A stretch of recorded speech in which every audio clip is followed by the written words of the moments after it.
Dans cette séquence, on aimerait faire un exemple d'application sur multiplier des fractions entre elles et on aimerait transformer la fraction qui vous est donnée ici, sous la forme d'un produit, en une fraction du type a sur b sous forme irréductible, c'est-à-dire simplifiée au maximum. Donc faites une pause sur la vidéo, essayez de chercher tout seul et venez voir si vous avez juste.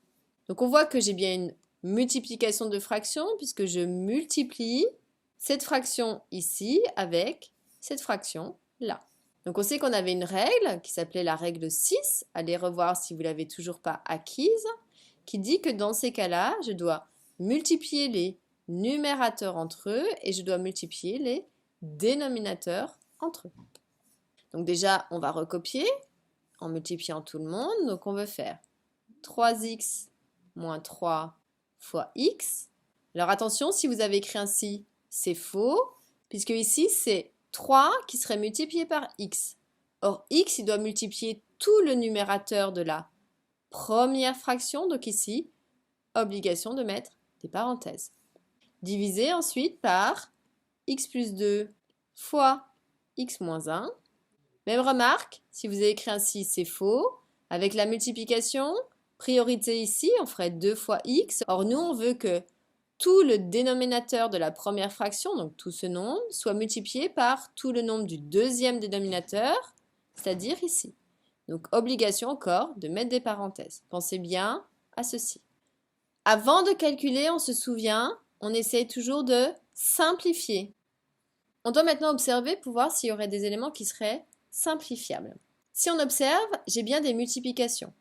Ici, j'ai des éléments qui se multiplient. Donc j'ai un x au numérateur, j'ai pas de x au dénominateur, pas de simplification possible.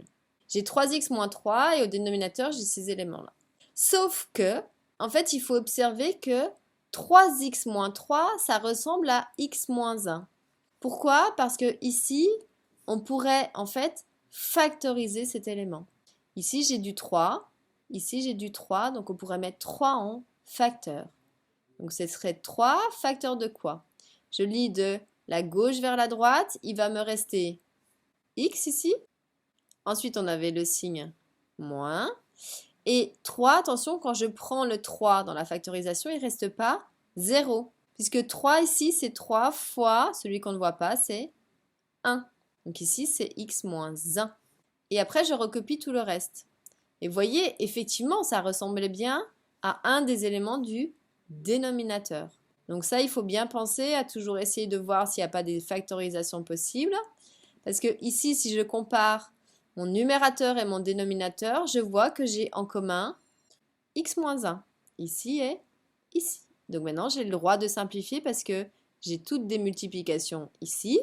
Donc j'ai le droit de barrer cet élément-là avec celui-là. Conclusion, que va-t-il me rester? Il reste 3 fois x, c'est-à-dire 3x, divisé par cet élément-là, x plus 2. Attention, interdiction de vouloir simplifier par x ici, parce que là, j'ai une addition. J'ai le droit de simplifier que lorsqu'on a des multiplications. Donc voici le résultat attendu, 3x sur x plus 2.